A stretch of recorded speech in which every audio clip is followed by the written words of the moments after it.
For so long, I didn't think I was lovable, that anyone would want me, but I still longed for it. When I was little, art became an escape for me, a safe place to express my feelings. I never really had a home. At first, my mom and I were living with my grandma. She was Catholic, so I was baptized and had my first Holy Communion, but after that, nothing. We ended up moving like every year. My mom was young and trying to find love, but it always ended up with her drinking because the men she dated hurt her and me, physically and verbally.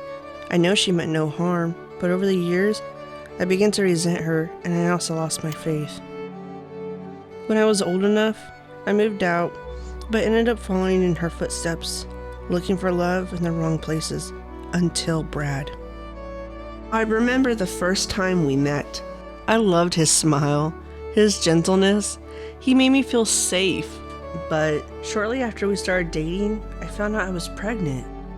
I was a bit shocked because I hadn't led a very moral life and I didn't think I could conceive. After losing my job for being out on bed rest, Brad was arrested for probation violation. My unemployment money wasn't enough and soon we were evicted. It was December, and once again, I had no other choice than to move in with my mom. But on Christmas Eve, we got into a huge fight, and she kicked me out of the house. When Brad's mom heard about it, she drove from Leavenworth, and I went to live with her. 2 weeks later, Brad got released, but wasn't allowed back in their home. I didn't want him alone on the streets, so I moved out. Fortunately, his parents let me borrow a car. During that time, we found a homeless shelter in Leavenworth connected to Catholic Charities, and that's when I met Jackie, our caseworker. She gave us food and clothing and treated us like we were her own.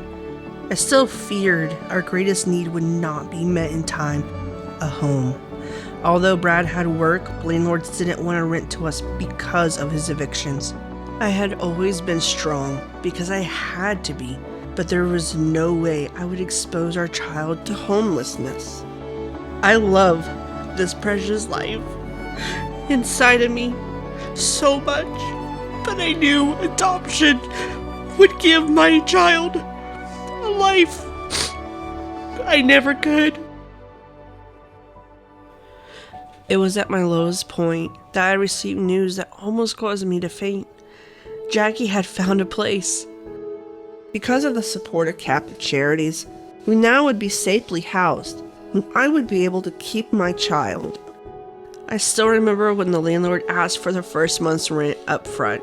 Jackie turned to us and said, "No problem. I got you covered." She did more than that. The next morning, we were awakened to a steady stream of volunteers and a new crib, couch, bed, table, and chairs, and everything we needed to cook with. And all just in time, because that day, my water broke. The rapid rehousing HUD assistance Jackie obtained for us became a blessing that I didn't think we'd ever receive. Through the birth of our son Brody and Athena, Jackie and Catholic Charities continued to be there to help. For those first 3 years, I made sure to stop by with our children and thank her for all they have done for us. We now live with my mom and my grandmother and 5 crazy dogs. My mom got MS, so I'm her caregiver now.